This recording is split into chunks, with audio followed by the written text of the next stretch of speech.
Thank you. You had to come back from 2-0 down against a man who just makes it quarterfinals here. That's what he does. I mean, that's a heck of a comeback. Yeah, it is. Like I say, I always, I didn't play bad from the very start. But like I said, again, it was like he was always on top of me, even though I played well. But I keep telling myself, I said, things might change, if I keep pressing and pressing. And hopefully that by putting a bit more pressure on him, you never know. So I always believe that it's never over till you hit the finish line, so never gave up anyway. So even with all your vast experience, did seem to get very nervy, the pair of you, in that deciding set. Yep, it is, especially that third leg of the last set. Yeah, it was tough actually. In fact, I think it was at the back of our mind. Either way, what he's thinking, I really do not know. But in my mind, I was thinking, I need to win this leg because I'm going first. I'm going first on the next leg. But if I lose that leg, the most I can do is to fight the next leg, and then you go to the last leg, which he's going to go first. So I tell myself, I say, come on, dig deep, and the dig. Almost like a quicksand. I mean, the more I try, the harder. I'm just keep sinking in. So, but eventually I got through. I'm glad. I wouldn't even look at him. I was watching the screen on the double one. It was big, and I look at the double one up there. I said, "Damn, that's huge." but he missed on the outside and he got it inside. But I'm glad I got through. This William Hill World Championship is your 25th World Championship campaign, and yet. Yeah. The preparation for it has been like none of the others. No Asia Tour, difficult to move around. It missed out on the World Cup, and yet you can still come here and perform. I think that comes probably because of experience too, and furthermore, right? I think this whole this year period, I think being home more. At home most of the time because we don't really go out a lot now because of the not really lockdown, but we were always advised by the company not to go out as much as we want to, So we stay home more, and I think I play a lot. I think I play more darts than ever. So I think that helped a little bit because I think at the end of the day, when you practice by yourself, it's a matter of how you practice and how you give confidence to yourself of exactly what you can perform. So I always say that if I can bring my performance at least to what I've been practicing down to the tournament board, I might have a chance. That's what I feel anyway. Probably a new experience for you as well, playing with no crowd in this sort of hastily set up. I imagine there were a crowd actually. No, actually no. I think I've always loved the crowd. I always do. I think the crowd always plays a part where it's going to really help you or it's going to destroy you, But I think for some people it's different. They feed on that vibe, I do sometimes, but then again, it's I miss that. I really do. You're going to take on Dimitri van den Berg in the next round. He has catapulted himself into the elite this year by winning the World Match Play. You've known him from way back then. Yes. In fact, I know him very well. Actually, in fact, we have good good vibes about each other, friends. There's some dart players out there. I mean, which I don't really talk much to. I think maybe they don't want to talk to me. I don't know. But with Dimitri, he has always been very polite. And I like that guy because I think he's a friendly guy. But then again, I really. I should say that I think my hat's off to him for such a short period of time. He's actually jumped to the top and did really that well. So my aim next is to try to put a stop to that. Hopefully I could anyway, But whatever it is, I just want to put on a good show, put on a good game, and hopefully that the victory becomes mine anyway, So. You managed that tonight. Well played. Thank you very much. Thank you. Paul, like Dan said there, 25 years playing at the top. What keeps you going, that burning fire to keep coming back? Something, I think it has got to do with expectation. I think because I've been kind of at the top for a long time, right? And wherever I go, any tournament I go to, in the dart circle, people has always look up to me, and that is one part of it. But but I think the most important is that I have always loved this game so much. I love the competition.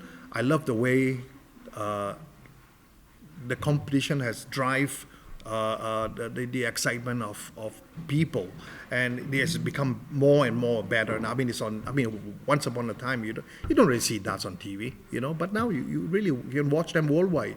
So I think for that instance, I motivate myself and put myself into a category where I felt that I still have the fire to fight for it, and I'm still capable and good enough. So that's why I carry on. But one day, if I ever feel no excitement about that at all, I think I will retire, because I really don't need to go through, I mean, many people ask me, why don't I come to do the Q school? I can't really, not because I don't want to. I've got a job, I work with Darts Live, I'm a consultant, and that's why I'm in Hong Kong. So for me to just run away somewhere and play darts full time, I can't do that. But at my age, next year I'll be 67. So it's going to be kind of really hard to say that, hey, let me try and get the Q card now and try and chase the circuit. I mean, it's, I love, maybe I could do it for 2 or 3 years, but it doesn't make sense for me to keep running around doing that, because it's not easy.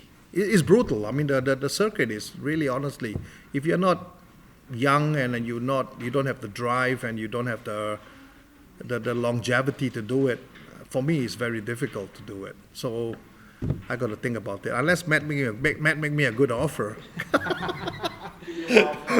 No. Hey, by chance, I mean, let's say if I have a chance, if I actually do well in this tournament and maybe get to the final, maybe, all right? If that happens, I probably would think about moving to England. With the way you promoted the game and the way the PDC Asia Tour is happening, is steel tip darts growing quicker in Asia than what you thought it would, and will it overtake soft tip, do you think? I really think, kind of say that to overtake soft tip is kind of difficult, because soft tip is more of an entertainment value to it. Well, steel tip, I think, is more, the entertainment part of it is not as because really the PDC, even though the PDC Asia Tour really provides a stage and provides a stepping stone for people that wants to be a better dart player. But then again, the majority of the players in Asia aren't really kind of felt that they are capable enough to actually go in the PDC Asia Tour.